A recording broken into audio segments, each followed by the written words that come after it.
జగన్మోహన్ రెడ్డి ప్రతిపక్ష నాయకుడిగా అంటే కేబినెట్ హోదా లేకపోయినా 11 మందికి ప్రతిపక్ష గ్రూపుకి నాయకుడిగా అసెంబ్లీకి వెళ్ళడానికి భయపడతా ఉన్నారు.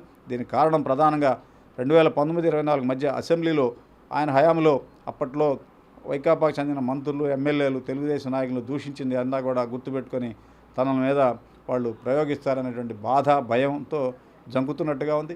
ఇలా పరిస్థితి ఈ విధంగా కొనసాగితే ఈ 5 ఏళ్ళైనా ఈ రాష్ట్రంలో ప్రతిపక్ష పాత్ర పూర్తిగా కొనసాగించగలుగుతాడా, అసలు ఆ పార్టీ ఉంటుందా పోతుందా అనే పరిస్థితి కూడా ఏర్పడింది. 6 నెలల్లో అది ఓడిపోయిన తర్వాత మనకు స్పష్టంగా కనపడింది. త్వరలో మీకు సహకార ఎన్నికలు జరగబోతున్నాయి, ఏడాదిలో స్థానిక సంస్థల ఎన్నికలు జరగబోతున్నాయి. ఆ ఎన్నికల్లో వైకాపా నిలబడి క్షేత్రస్థాయిలో పోటీ ఇవ్వగలుగుతుందా లేదా అనేది కూడా చర్చనీయాంశంగా ఉంది. మరోవైపు ఈ 6 నెలల్లో కేంద్రంలోని ఎన్డీఏ ప్రభుత్వం చంద్రబాబు నాయుడు, పవన్ కళ్యాణ్ కూటమి ప్రభుత్వానికి పూర్తిగా సహకరిస్తా పెద్ద ఎత్తున నిధులు విడుదల చేస్తూ ఉంది.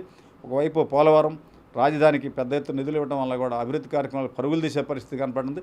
ఈ పరిస్థితి ఇలానే ఉంటే జగన్మోహన్ రెడ్డి 5 ఏళ్ల పాటు ఆ పార్టీని పూర్తిగా కొనసాగించి రాజకీయాల్లో మనగలుగుతాడా లేదా అనేది $1 మిలియన్ ప్రశ్నగా ఉంది. ఈ వీడియో నచ్చితే లైక్ చేయండి. అలాగే మా ఛానల్ ని ఫస్ట్ టైం కనుక చూస్తున్నట్టయితే ఇప్పుడే సబ్స్క్రైబ్ చేసుకుని పక్కనే ఉన్న గంట సింబల్ ని యాక్టివేట్ చేసుకోండి. అప్పుడే మేము పెట్టే ప్రతి వీడియో మీకు నోటిఫికేషన్ గా వస్తుంది. అలాగే ఈ వీడియో పూర్తిగా చూసినందుకు ధన్యవాదాలు.